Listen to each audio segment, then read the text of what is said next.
All right, welcome to episode 99 of the At Bad podcast presented by War Media, where we give you our thoughts on the latest Chicago baseball news as well as take a trip around the league.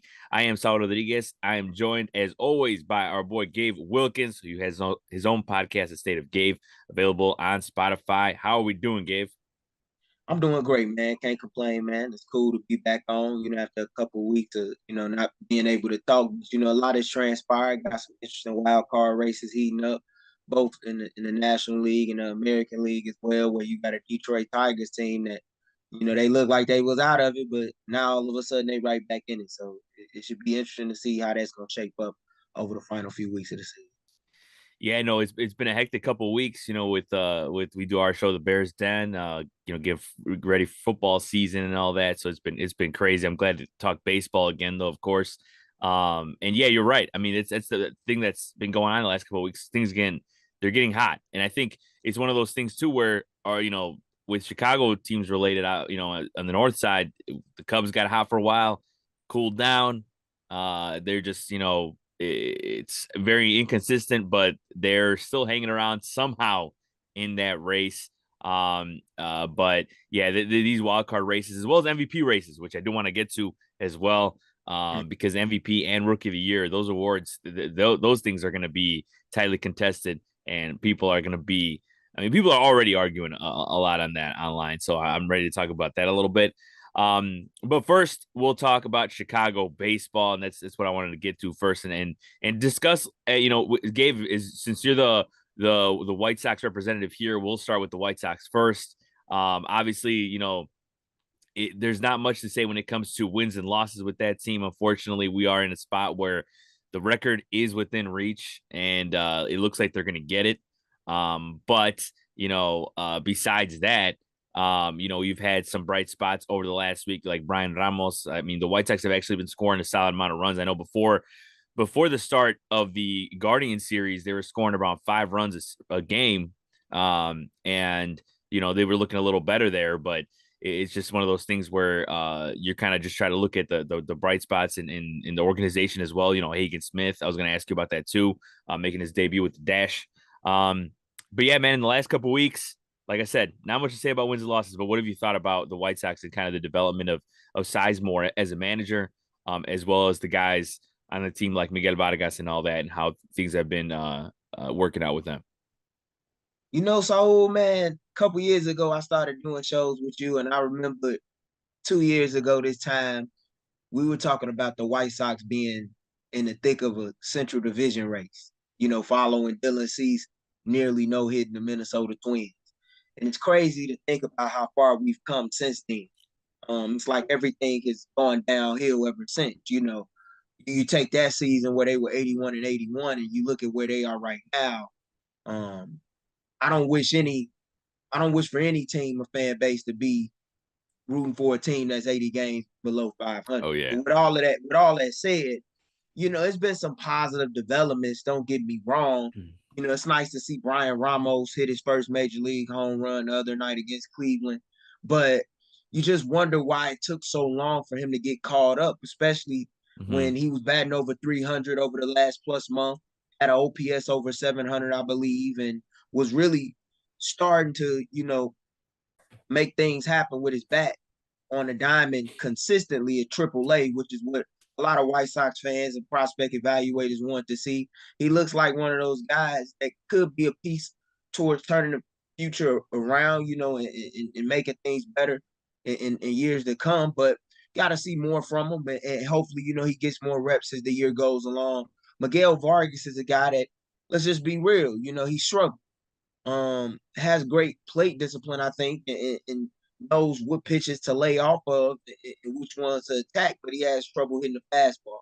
And I think that's something that he's going to have to work at and find ways to adjust over the offseason to try and make 2025 a better year for him, no matter what his role is, whether he's an everyday starter or utility guy. Because once you're unable to hit the fastball like he hasn't been able to throughout his career consistently, then you find yourself fighting, to stay on the ML roster. He's killed it at AAA, over the years, and he was a guy that was once upon a time a top 100 prospect. Now it's time to show and prove at the major league level. He hasn't really done that, but he's a guy that could be a part of the future. But right now, it's just not looking too good for him. It remains to be seen, to be determined. But I've been impressed with the pitching. Davis Martin looks like a guy that could be a back of the line rotation starter going into 2025 and a possible trade chip. Should he continue to pitch at the level that he has? It seems like he's added a changeup to his mix, and it's paid dividends for him, and it looks well. Kudos to Brian Bannister and his pitching, brain trust over there on the South Side for making that happen. And it's nice to see Hagen Smith. His first few starts, I thought he looked good. His last start kind of got rocked up a little bit in his final frame, but they were keeping him on a pitch count. He wasn't pitching any more than 3 innings. I like what I see. Got a quick delivery. A guy that I wouldn't be surprised if he's up here come midsummer next year, alongside of a Noah Schultz. It's obvious that the White Sox have two of the best pitching prospects in all of baseball, with him and Noah Schultz, especially on the left-handed side. So when I look at what's going on, I see some young talent, but I'm more so curious to see what lies ahead this offseason, because I don't expect this team to spend a lot of money. That's always been the Reinsdorf way, but you got to get several bats to be a part of this offense, which, let's just be real, they've been rather anemic. I know Andrew Benintendi's played well as of late, Andrew Vaughn has, and, they made some things happen, but they can't do it alone. And this team is going to have to change rather quickly if they want to be better than what they have been this year. 54 blown leads, it's nothing you can say about that will make you feel better. It lets you know that they're in a lot of ball games. Now they got to figure out how to close those games. Yeah, I mean that. Yeah, Gabe, you always say it best when it comes to the White Sox, the state of the White Sox. I mean, it definitely is rough, but there is stuff to look forward to. And you said it right with Benintendi. He's the one that's been honestly, you can make an argument one of the best players in the American League in the second half. I mean, his 814 OPS, 9 homers. Like when you're talking about a season of offense where the average OPS is 715, I mean that's 100 points above. That's a hell of a good second half so far. He's got the 27 RBI too. He's walked 18 times. So he's for compared to how he played in the first half. I mean that's a great turnaround. And then also you mentioned Davis Martin. You're right on that. Like I feel like every start he gets better. He displays a lot with that nasty changeup, and he's got good stuff, and he's got a 3.29 ERA in 38 innings in the second half. So he's definitely been showing off his stuff, and even though like I always tell people, because we always talk about those arms, and you mentioned Noah Schultz. We always talk about the young arms, and like even a guy like Jonathan Cannon, where the numbers don't always the overall numbers don't look great. He is, I feel like, one of the more underrated pitchers in the system, which is crazy to say, but because there's so many good arms in that system, I feel like he's not talked about enough in the sense of like with fans online, because I feel like he's going to be a really good starter up there, with the Thorpes and the Noah Schultz and the Hagen Smiths when it all comes down to it. But I just think obviously because there's so many overpowering arms that people don't talk about them enough. But when it comes to guys like the guys that you've seen come up, like Brooks Baldwin, or even Dominic Fletcher, with which I will say I keep forgetting to mention on the show. I actually did not even know that Dominic Fletcher was related to David Fletcher, the former Yeah, that's his Angel. brother. I didn't even realize that. I have one of my coworkers called him David Fletcher, and I was like, "Oh, it's Dominic," and he goes, "Really?" I was like, "Is there any relation?" And then I googled it, and they were like, "They're related." I was like, "That's Yeah. crazy." But any of those young guys, like you see that will make an impact maybe next season. Like you think that like a guy like Brooks Baldwin will be in the everyday lineup, or is that one of those things where you're still kind of like, I don't know, depending on what they do free agency, or depending on if there's other guys, in the minor leagues that could come up, like a Colson Montgomery, which I'm sure will make an impact next year in some way, I believe. Do you think there's going to be any room for a guy like Baldwin and so on? You know what, Saul? To be real with you, man, I don't know. I don't know. I mean, Brooks, I thought got caught up a little bit too prematurely. Mm-hmm. He got caught up after only about like 8 games in AAA. And when he came up here, he showed some flashes. but he also struggled for the majority of the time. And he's a guy that I think might be better suited in a utility role. I would hope that they seek to acquire a veteran. You know, Colson Montgomery's a guy that I definitely see being a part of the 2025 White Sox. I don't think he should be starting with the team come opening day, no matter how he performs in spring training. I think after the season that he's had, despite recently coming off a 7-game hitting streak where he was tearing the, hell off the ball up in Norfolk, this past weekend, I think he needs to prove some things, on the AAA level. Like this was really the first year that he was healthy enough to play over 100 games in a season. You Mm-hmm. could tell that he struggled a little bit adjusting, but I think it'll be a good lesson and a stepping stone for him. And he's showing why it's important not to rush the development of your young guys. Um, the guys that I'm watching out for that could be a part of the major league team that are currently in the minors right now as we're speaking is for 2025 is Tim Elko. I Mm-hmm. think he's a guy that could be a part of the 40-man roster, and Wilford Veras as well. Wilford Veras is a guy, yeah, granted, he has a high strikeout rate, but over the last month or so, he started to cut it down. He started to be a little bit more selective with his approach to the plate on pitches, and it's paying dividends. A lot of people don't know, but he leads the Southern League in doubles right now. And he also he's one of the league leaders in doubles, but he leads the Southern League in hits, excuse me. And that's really somebody that they need. They need a guy that could put that ball, gap to gap or whatever, man, and get in scoring position to make life easy on some of these guys. Dominic Fletcher is a guy that I think can have a role on the 2025 White Sox. I'm just not confident in putting him out in right field every day when the bat isn't playing. But with that said, he's a great fourth outfielder to have because he can play in the outfield. We've seen some of the Mm-hmm. defensive highlights and web gems that he's provided us with, across Major League Baseball over the last month. I like his glove, but the bat, it has to be a little bit more consistent for me. So when I look at some of these guys, man, on the hitting side of things, I see a few guys, but I don't see too many.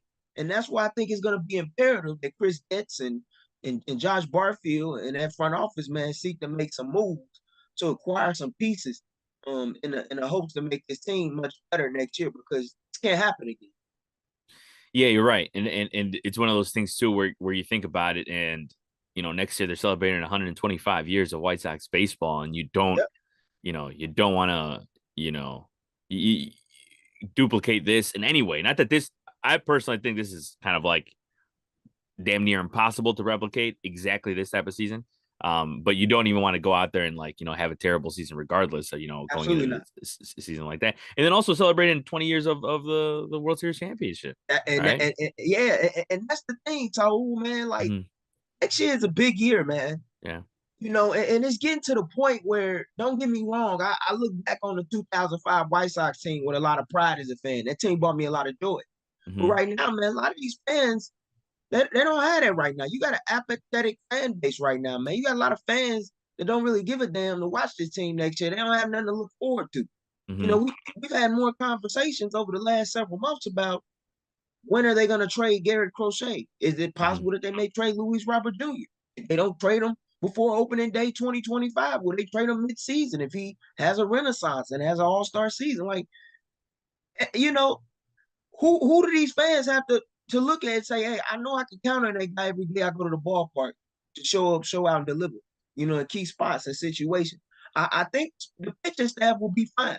I believe that the pitching staff will keep them in ball games. I know that there are some pitchers in the minors, such as a Peyton Pallette, who ever since he's been in the bullpen has been lights out, who could have a role on this White Sox team as a potential setup man, if not a closer. But got to get an offense in here, man. I know defense wins championships, but offense puts behinds in seats too. And you got to have a little bit of both in order to win.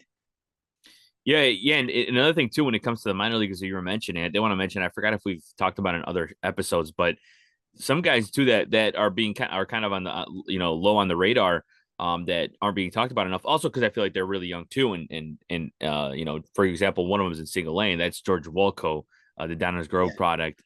I mean, that dude mashes. Like, there's no other way to describe that. I mean, he's got 13 homers, 808 OPS, and he's got 35 extra base hits.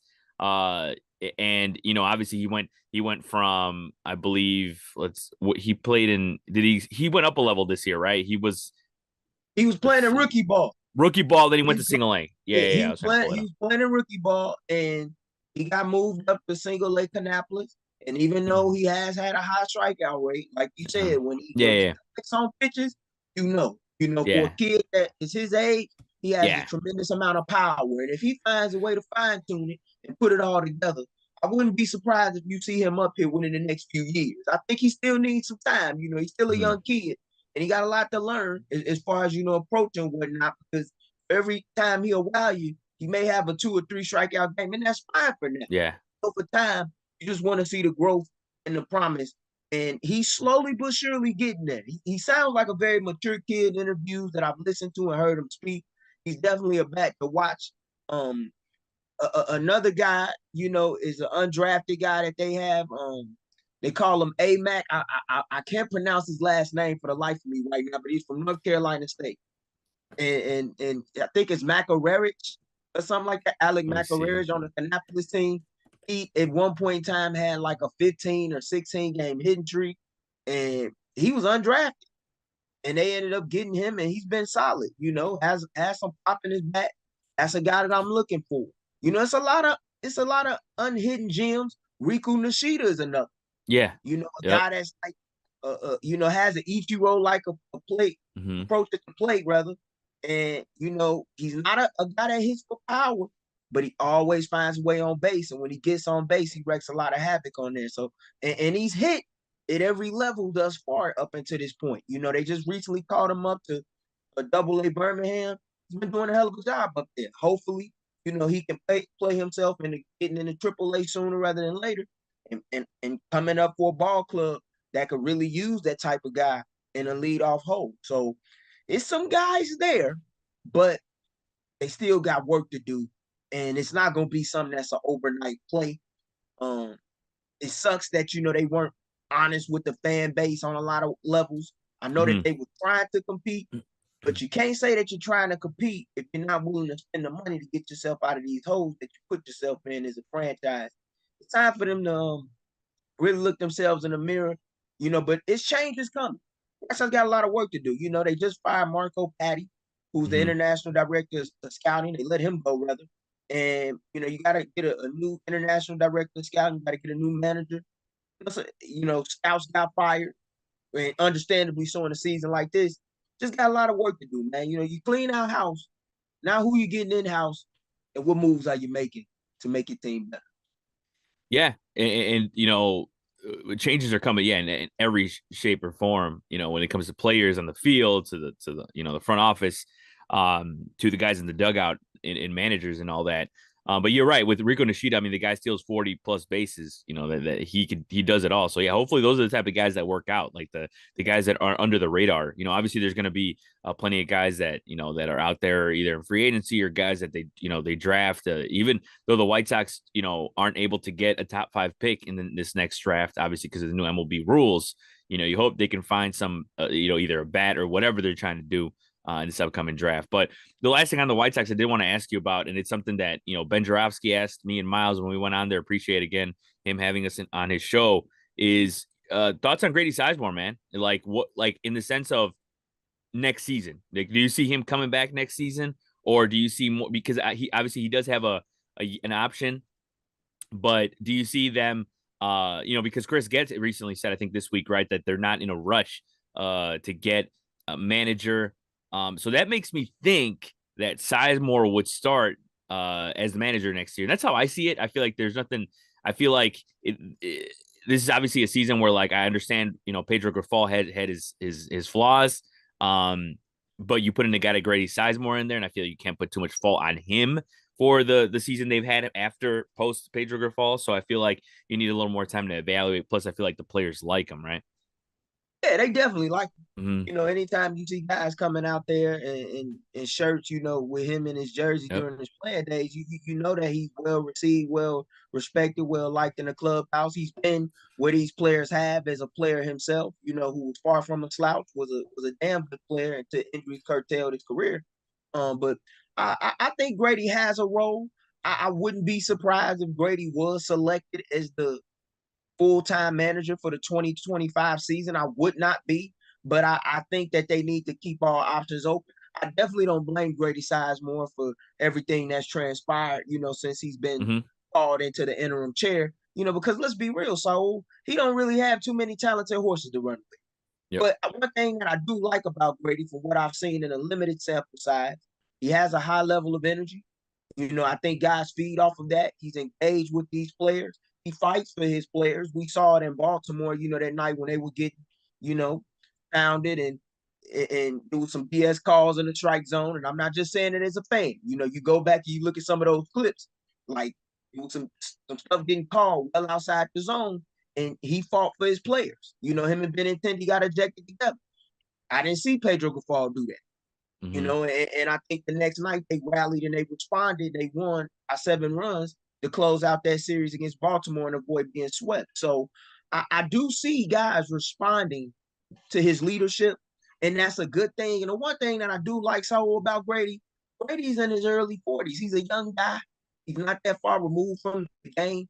And I think a young guy, a young manager could be beneficial for this ball club that knows how to teach the fundamentals of the game and knows how to relate to these players. And if he can do that, I think he could have a role. It's definitely possible. But I know it'll be other names that you probably hear about, like a Skip Schumacher. Hmm. Um, I believe Troy Snicker is Brian Snicker's son in Houston. That's the guy that I would like for them to look at.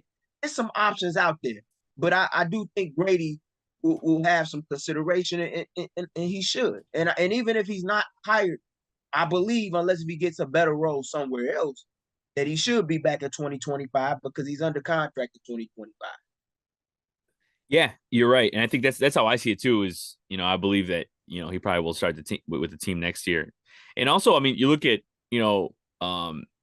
with his interim bench coach Doug Sisson, I feel like, and I'm sure if you heard his words, and they had him on one of the post games on NBC Sports Chicago's. He talked about the way that they want to teach these young players. They want to tell these young players, they want to tell them these things now if they're not running down the line or they're making these mistakes. You want to tell them about those mistakes now because that'll teach them for the rest of their career. And they'll remember that. It'll keep in mind this type of stuff that they learned when they were really young, and it's kind of like building like basically he didn't say these exact words, but it's almost like it sounds like they want to just start to build a culture of the way they play and all that. And it's a guy that's baseball lifer, so that's a guy that also I feel like would be welcome back. I feel like because the White Sox need a guy like that, kind of tough on discipline, stuff like that, but also cares about these guys, and you can tell that he does.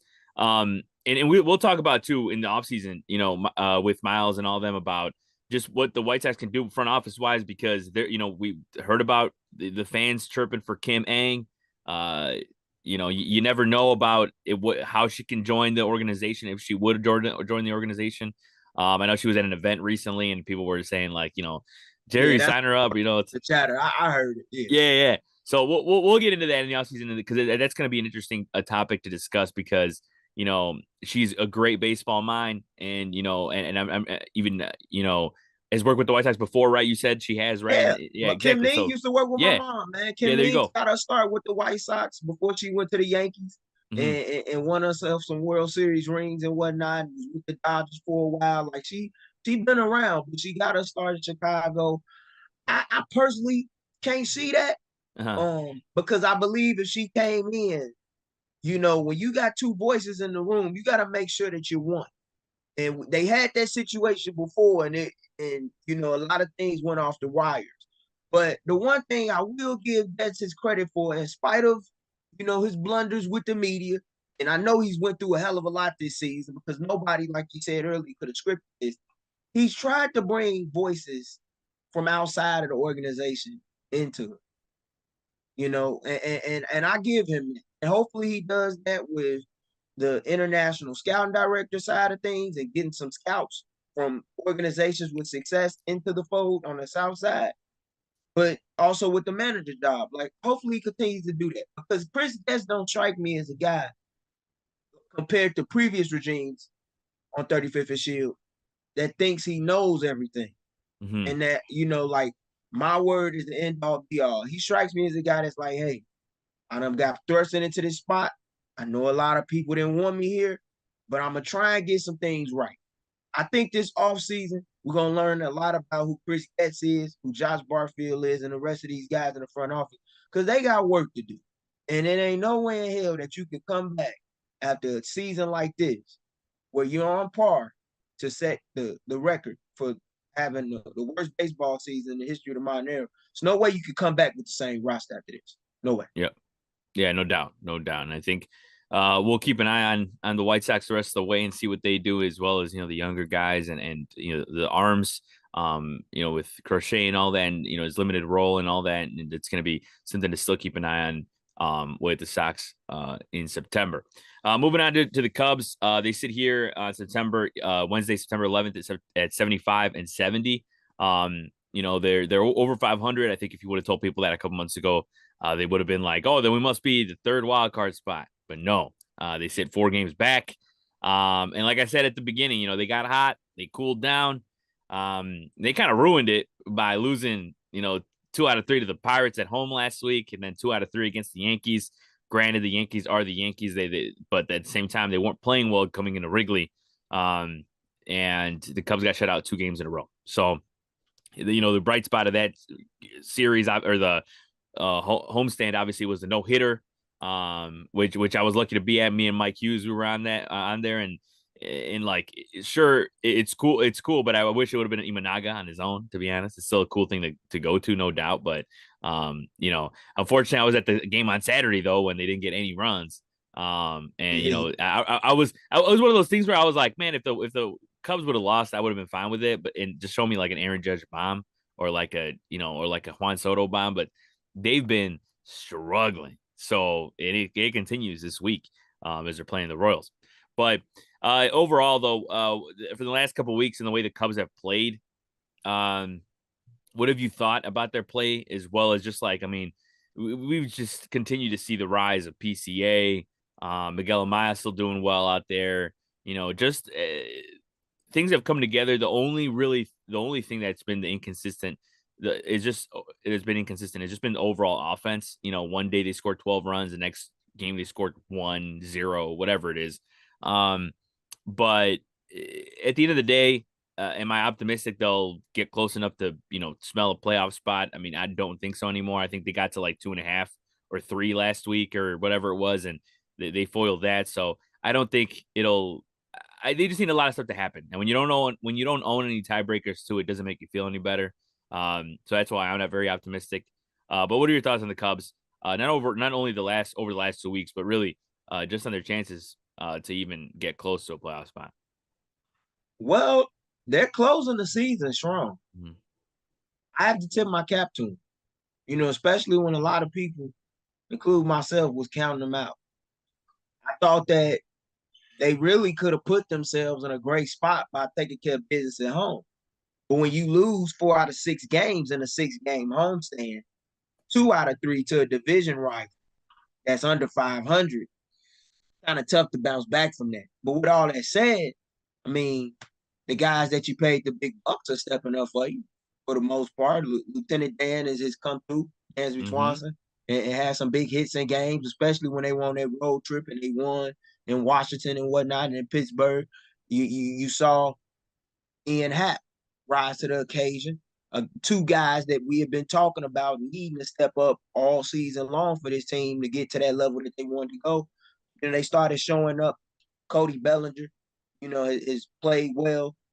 Isaac Paredes has even had some moments himself, despite some struggles here and there. Like you said, when the offense comes and they show up ready to play and they putting up 5 or more runs on a given day, usually they win it. But you can't get shut out at home, man. Back-to-back days to the Yankees like that, it's hard. I think at this point, the Cubs are playing to just finish above 500. You finish with a winning record. You can take solace in that. Mm-hmm. But one team we got to give credit to, Saul, that we kind of underestimated, man, on the Chicago side of things, that's out of market is the New York Mets, man. Yep. The New York Mets, they every time it seems like I watch them, they getting a timely hit, a timely play that leads to wins. And that's what puts the pressure on the Cubs. Even when the Cubs were winning, Atlanta was winning, Mets was winning, like they need a little bit of help if they're gonna get Yep. in. And like you said, they don't own the tiebreakers. It's a long shot, but it's nice to see guys closing the season out well. And PCA has been outstanding. Mm-hmm. He's been very well. We know what he can do with the glove. We know his speed can impact and affect games, but what he's done at the plate has been a positive sign to see. And that's something that they can build off of going into 2025. So I like what I've seen. I know that the pitching staff is solid. It would be nice, though, to see some of those young prospects that's getting a lot of hype getting some time right now. Because, like we always say, it's September. What do you have to lose? And you never know what can happen. You only 4 games out the wild. Yeah, exactly. And I think you're right. And it's one of those things too, where I mean, I definitely was not on the Mets train going into like August, and I was like, man, I just don't see it. And ultimately, I think the Braves are going to get that third wild card spot if it's not the Cubs or the Mets. I Exactly. just and to be honest, I feel like the Braves would have a better shot in a postseason series. The only reason I say that is because the pitching staff. I've always stood by, and as much as the Mets are winning now, and you're right, they're winning because of timely hits. Francisco Lindor is a bona fide MVP candidate, Yes, he bar is. none. Yeah, they're getting timely hits, and that's what's working out for them because that's really all you need in the pennant race, man. It doesn't matter how you're playing, doesn't matter how you're hitting. If you get those timely hits, boom, you're in the race. So yeah, that's been the issue, and it's one of those things too where like the Mets are hitting, but the Braves don't hit that well in general, and it's just their pitching that's keeping them in the games. And obviously Chris Sale, Ronaldo Lopez, and it's just they're doing work, man, and it's worth paying off for them. And you're right, like they're staying in within this race, and I have some friends that aren't even Cubs fans that are trying to keep me positive, and I'm like, I just don't think, or optimistic, I should say. I'm just like, I just don't think it's a thing. Like I don't think it would happen. But when you say they need help, it's kind of funny because this weekend Cubs face the Rockies in Denver, and the Braves take on. I'm looking at the schedule. Oh, Phillies take on the Mets, and the Braves Mm. take on the Dodgers. So it's something. It's one of those things where it's like it's on a platter. Take advantage of it. Obviously, the Cubs are they're setting up a sweep of the Dodgers, looking for a sweep of the Dodgers tonight. So I don't Yeah. know how much. If I don't know if the Dodgers, let's see how they do against the Braves, but we'll see. That's going to be interesting to see how they're able to keep that up. I will be in the. I'll actually be in Denver for 2 of those games. So I'm Yeah, you excited for telling me that. that. That's what's up. Yeah. So I'm. That's all I've said is I don't care. I care, but even if they don't make the playoffs or anything like that, like just give me some runs in Denver, which it shouldn't be hard to ask when you're talking about No, Denver. You know absolutely what not. Not Coors I Field where the ball flies, man. They're gonna mean? have to help the altitude to give them some boost. Exactly. So that's how I'm like, it shouldn't be hard to ask. But another thing too I wanted to ask you about was what have you thought about um uh 2024 draftee Cam Smith, man? He's flying through the Cubs system. He's raking in every level. He's already in double A, which is crazy to think. I'm just like, man, this guy might come up in September. Like that's the dude's smashing at every level. What have you seen about him, and what have you thought about just like if you have any comps of him? Because I feel like he's a big guy, and I feel like the way that he just like hovers over the like the plate, like the Mhm. dude, he looks like he's the real deal. But obviously, can't jump to too many conclusions. A couple, of hell, a few weeks in his career. Right. I don't have any immediate comps, Mm, but I heard a lot about him when he mm, was coming out of Florida State going into the draft. And I'm trying to figure out how did he slide so far, mm-hmm. because that's the type of bat a few teams that was in the top five could have used, you know. Yep. And he's been playing well. He crushed the Bears last night late, with a two Yeah. RBI triple. And he looks like he's got a nice approach at the plate. And I wouldn't be shocked if he gets up to Triple A soon with the way that he's hitting, man. Because I seen some people say, well, I didn't feel comfortable taking him in the top five, or some fans were saying, I'm like, I don't know. And see, that's the thing that's helped the Cubs organization being able to hit on their last two first round picks that are hidden prospects and guys that play every day, positional players, and Matt Shaw and Cam Smith, man. He looks good. He Mm-hmm. looks real good. I'll be watching him a lot over the next week because Birmingham and Tennessee, they're gonna play one another in the division series for the Southern League, and then they play in the next week or so, and then in a couple of days after that, they're gonna play again. So he gonna get a lot of action against the White Sox AA team. And last night he made them pay. So I've been very impressed to see his rise. And it's another guy too that's on the Angels that might be up sooner than him. Yeah. Think of his name. Yeah, no, I yeah, gotta, like, yeah, I gotta look up his name. uh-huh. Yeah, no, like I was gonna say it almost feels like a Angels thing that they're like, right, that they're bringing Yeah, them up, like, or they're setting them up in to different levels. It's crazy, but I think, yeah, when it comes to the Angels, yeah, I mean they do that all the time, and it works out for them almost all the time. Like, and it comes to like these guys. I mean, no, Shanwell, like obviously he hasn't had the season he's wanted, but he's the type of dude that I feel like he's gonna find it. Like the people have comped his stance, his swing to Otani, and I'm sure he learned a lot from Otani. So I feel like it's gonna work out for him in the future. Christian But Moore is his name. Christian Moore, okay, Second okay, baseman out of Tennessee. He's rising through the Angels farm system in a way that's similar to what we're seeing Cam Smith rise through the Cubs. But when you a college bat and you hitting like real well, like you're gonna get fast track in this day and age. That's just common now. yeah, you're right. And yeah, it's also, yeah, it has a lot to do with the age. I mean, yeah, Cam Smith, 21 years old. A lot of guys, Exactly. they get drafted, 21, 22. They moved a lot fast. They don't move a lot faster in there, and so yeah, good to see. And I hope he's able to make an impact sooner rather than later with the Cubs, and because we all know they need some studs in that offense. And as we sit here in September, it doesn't look like it's gonna be Juan Soto. So Nah. definitely gonna they're gonna need something and to put in there. But yeah, hopefully things work out here at the end of the season. You really hope that, like, a guy like Justin Steele is able to pitch again this season. Obviously he went on the IL. I know he's gonna pitch a bullpen soon. And guys like PCA are able to continue their rise. I mean, he had just an incredible catch to end the game last night. He had Yeah, a couple. really, really, yeah, really a couple in the game. So hopefully he's able to continue that. And they're able to at least get closer to a playoff spot. The last thing I want to talk about today was go around the league and talk about the races, the award races that are heating up, because we're just a few weeks away from the postseason and these MVP races and Rookie of the Year races. And we can start with the Rookie of the Year because in the NL, it's really become Jackson Merrill versus Paul Skeens. The betting odds actually have Jackson Merrill as the leader right now. And then in the American League, it's Colton Cowser really against a couple of Yankees, because it's Cowser against Austin Wells and Luis Heel. And actually, the betting odds have Wells as the favorite right now. And then in the MVP race, we'll get to that in a sec. But what have you thought about the rookie race? Because it's been a great conversation to have with our fellow baseball fans, because you look at Jackson Merrill in the second half he's having, because he closed out the first half ice cold. Like, I was almost like, man, is he going to make the All-Star team? And he didn't make it off the bat. He made it as a replacement.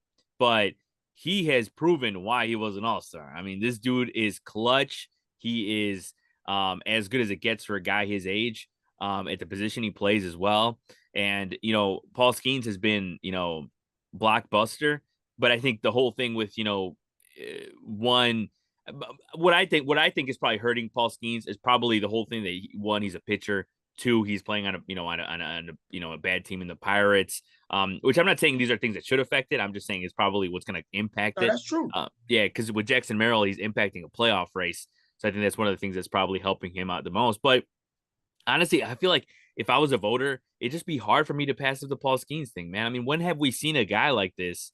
Like, maybe the last time was like a Strasburg that it like came in and just dominated. Maybe I missed somebody else, but like, to just come in and just dominate the way he has dominated, like, that's rare. And not to say that Jackson Merrill is common, but a guy we've seen that I feel like countless times in the last decade. I feel like with these young players, but no disrespect to him, but I feel like I would lean Paul Skeens, but that's just me. What do you think about this NL race with the Rookie of the Year?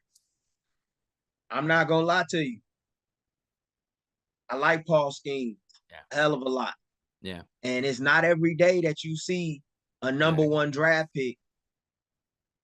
It would in less than a year go from number one overall pick to all-star game starter and is dominating the way that he is. Like I got some stats where they said Skeen struck out 151 batters in his first 20 big league games while allowing only 28 earned runs.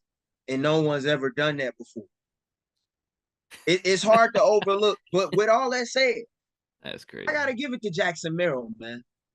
I do. And I might be a little bit biased because I had him in my fantasy league.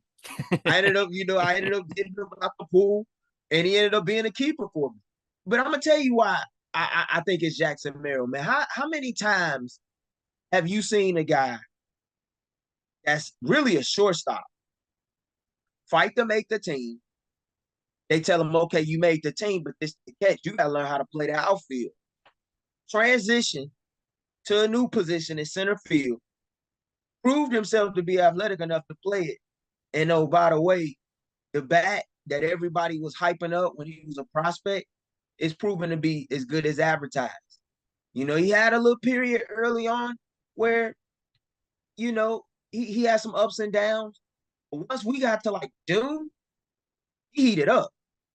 And ever since, even in spite of his little mini struggle, when he got back right, he got back right. Like, how many times have we watched the Padres this year and you see Merrill up and it's the top of the ninth or the bottom of the ninth and it's a man on base and he just finds a way to get a big hit every single time. You don't find rookies like that too often. And what I like about him is that he's injected a level of confidence into this ball club. And I think the veterans, even the team leaders such as Manny Machado, have followed behind him on that accord when it comes to playing on the field. Luis Ariz. This team believes in one another. And I think Jackson Merrill's a big spark plug and the reason as to why that is. And this has been a great National League Rookie of the Year race. And I haven't seen a Rookie of the Year race like this in a long time where you have three guys that could easily be all-stars, perennial all-stars Mm-hmm. within the next several years if they stay healthy and their careers go according to plan. Um, it's been a fun and fascinating race to watch. And don't get me wrong, I love what Paul Skeens is doing, but it's hard for me to ignore what Jackson Merrill has done, especially when I didn't expect this San Diego Padres team, even in spite of having some decent pitching, after losing Juan Soto to be within the thick of the wild card race and a team that looks like they could go on a run and get in the fall class. Yeah, and we've seen the Padres last few years. I mean, they're built for October. It's all about just kind of like executing, and they obviously have a better bullpen now too with Suarez and Fireballer. So they could easily. You're right. They could easily make it to the World Series, no doubt. And yeah, when you talk about Jackson Merrill, how clutch he is, and yeah, I haven't up until right now. I hadn't looked at the numbers on his high leverage, and it's insane. I mean, he is 15 for 49 Yeah. in high leverage, Mm-hmm. 306 batting average, and he's Mm-hmm. got 5 home runs. Yeah. I mean, that's 8 extra base hits in the clutch. I mean, it doesn't happen. It doesn't I, happen with regular guys. It doesn't even happen. It doesn't happen with rookies. and I got some more numbers for you. Mm-hmm. July 30th, he hit the game time home run in the ninth inning against the Mm-hmm. Dodgers. August 7th, he had the game time home run in the ninth inning at Pittsburgh. August 9th, had the game time home run in the ninth inning against Miami. He's the first player in the history of Major League Baseball to hit 3 game time home runs in the ninth inning or later in a span of 11 days or less. If that doesn't tell you how clutch he is, I don't know what will. And he never played center field at all until spring training this year. Yeah, You gotta you gotta that's tip your crazy. cap to that. Like, everybody ain't athletic enough to switch positions. And I value guys that can play multiple positions that are athletic and that can hit for average, can hit for power, and have speed. And this kid is very talented. And it's crazy to me how This guy went from a 27th overall pick 20 years ago, a late first round pick, to now he's looking like a guy that's going to be on a team that's ready to make some noise in October. And he's showing up and showing out in a major way. And that's what everybody wants to see. He's showing you why he's a first round pick in his own right as well. Not as high as schemes, but a guy that went from high school to the pros and has held his own. And he deserves some love for that. Yeah, and on the other side, you know when it comes to the American League, you know, Colin Cowser against Austin Wells, or hell, even Luis Heel, how good he's been. You know, what do you think about that? Because I think it's easy to be like, hell, Colin Cowser, he's put a great offensive season out there. He's one of those guys that just came up and just been raking. But then you have a guy that kind of I feel like that's a Yankees fans, but I feel like to baseball, he kind of came out of nowhere in Austin Wells. And he's been one of the best, if not the best, hitting American League catcher, I feel like, in the second half.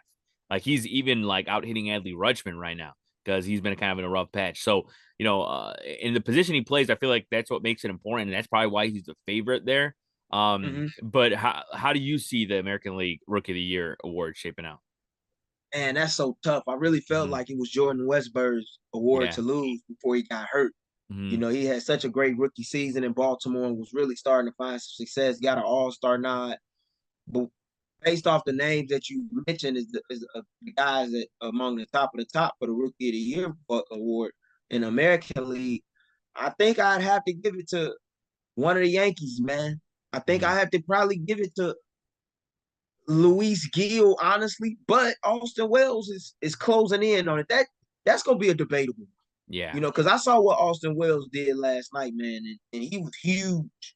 Mm-hmm. He was huge. Or the other night, I'm sorry, that wasn't Tuesday night. That was Monday night Mm-hmm. when he hit the big home runs and whatnot and had a double. Like I like the way he's been hitting. He's coming into his own, and this Yankees offense has needed something like that, especially when they're not hitting home runs on a day-to-day basis. So he could be in it, but I'm gonna say Luis Gil because I didn't expect Luis Gil to be as dominant as he was as a fifth starter for a Yankees club that really needed him to be when Garrett Cole was down. That's Mm-hmm. something that don't sit lightly with me. So I have to give him the edge, but that's very debatable, man. It's Yeah. very debatable. Colton Cowser had a nice rookie season, but he's had some struggles, along the way as well, understandably so. But that's a tougher one in National League Rookie of the Year for me, in spite of National League having three solid players. Yeah, you're right. It's going to be tough, and we'll take this just as a primer, Yeah. because when it comes to the end of the season, and we'll talk about these awards and break these down, and ultimately who we decide should win those awards. From the MVP side, again, and Wade Jr. in the American League, I feel like are the two top guys there. In the NL, it's Otani and Lindor. And the favorites pretty obvious there, with Judge being the favorite in the AL, Otani being the favorite in the NL. But how much do you think the whole Juan Soto thing is going to affect it too? Because granted, Judge and Soto right now are cold. I don't think that matters in the VP race overall when it comes to Judge, maybe to Mm-hmm. Soto. But how much do you think it's going to affect the race? Because I was actually kind of thinking, I'm like, man, it could easily be Bobby Witt by a hair, because of the fact that, like, votes are going to be taken away from Judge, votes are going to be taken away from Soto, because two guys in the top three, whatever it is. Do you think it's going to affect it, or you think Judge is going to run away with it no matter what? I don't think it's going to affect it at all, Yeah. because one thing about New York, even though they may have dynamic duos, they've never been a stranger to that. You go back 6 decades ago, they had the same situation with Mental and Maris. Somebody got to get it. And I think they're going to put their backing and support behind the guy that I would do the same with, whether I was a New York media member or not, and that's Aaron Judge. I just think anytime you're in the running for the Triple Crown, you have to be considered. And this guy is in the midst of a 3-year stretch that, if not for injury in Dodger Stadium last year, he could have easily had 50 home runs or more in every season. Mm-hmm. Every season. I think last year he had 34. And if I'm Mm-hmm. not mistaken, he didn't play in any more than about 81 games. Like, that's just insane. And he's followed it up with a season that's been incredible. Ain't too many hitters these days, so hitting for average. hitting for power, and able to manufacture 100 RBIs or more. I appreciate that. I know we're in an analytical age, but when you can do that, that's special. Mm-hmm. Um, and Aaron Judge didn't come in the league always hitting for average, but over the last few years, he stepped his game up, man. And Bobby Witt Jr. has had a hell of a season. I have firsthand testimonies of it. He's crushed my White Sox many a nights, and he is a true superstar. And he's probably having one of the best offensive seasons in baseball history from a shortstop. But it's hard for me to overlook the Judge, man. It just is. And it don't have nothing to do with Yankee pinstripes. He could be playing for a small market franchise. What he's been able to do over these last 3 years have been incredible to watch, man. And I hope we appreciate what he's done as much as we are with Shohei Ohtani on the West Coast, who's on the verge of having a 50-50 season, something that we've never seen before as well. Like, this is a season that you remember and tell your grandkids about. Yeah, and going off that, you're right, and I think that's what There really is also not much to say with the NL. I feel like with as much as Francisco Lindor has jumped into the MVP race, and is making a case for himself, carrying that Mets offense along with Mark Vientos, Otani is I think is a lock at this point as well because of that historic season that he's having. Yeah, that right. There's not much to say there. Yeah, Otani's definitely a lock for me, man. Yeah. It's hard to argue with what he's been able to do. Granted, I know he's a designated hitter, Yeah. but for this season, due to the issues with his arm and having to get surgery and the like, but man, he doing it all. He ain't just hitting for power; he's stealing bases. He's hitting well for average, and Lindor has come around and provided a major spark for a New York team that needed it. And I know a lot of people may not want to hear his name due to off the field situations, but Marcell Ozuna got to get a little bit of credit too. Yeah. He got to, Mm-hmm. for on the field specific related purposes. He has to get a lot of credit for what he's done. I think he deserves to be top 3 in the MVP voting, especially with the Braves suffering injuries to the likes of Spencer Strider, Ronald Acuna Jr., and he's been in the thick of things for the National League, as far as like a possible triple crown. So and cemented himself as one of the best DHs in baseball, not named Shohei Ohtani this season. So I think he's gonna be in the running, but it don't matter at the end of the day. I think it's Shohei Ohtani's award to lose. We just seeing a special season, man, from a talent that you just can't deny. Yeah, and I think you're right in the sense of the DH thing. It does, I think, affect it, but not by much. Obviously, in this case, because of a historic No, season. If he wasn't having a historic season, you could probably put a little more emphasis on the whole DH thing. But yeah, what he's doing on the field is just crazy. So it's like you can't really put that in there. And yeah, you're right with Marcell Ozuna. I mean, what he's been able to do, he's been the Atlanta Braves offense. exactly, Like the whole with injuries exactly. to Acuna to the season that Olson's been having, he's been hitting a little better lately, but still, the season that Harris has had, and just all these guys in that lineup that just haven't been able to find a groove. He's been carrying that offense. So you're right. He's definitely going to get some votes for that. Probably will finish top 3. Be Otani, Lindor, and Ozuna, rightfully so. So it's going to be a crazy race, and whatever happens in the last couple weeks might affect it too. You never know what's going to happen if Lindor hits 10 homers in the next 3 weeks. You never know that'll heat up the race a little more. But all right, I think that should do it for this edition of the At Bat Podcast, presented by War Media. Catch up on all our other content. We do, like that mentioned, the Bears Den podcast. We also talk all things MMA, wrestling with our boy Will and Josh on the Slam Society podcast. Check out Sean and Maya on Sports Zone Chicago.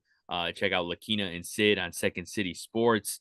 So there's a lot of stuff coming up, especially with football. So definitely check out all of that and follow us on all the socials at War Media as well as at Sports Zone Chicago. Appreciate you guys watching. Appreciate my guy Gabe Wilkins. And of course, we'll come back in the next couple of weeks, talk all things postseason, and of course, celebrate our 100th episode of the At Bat Podcast. So, for Saul Rodriguez,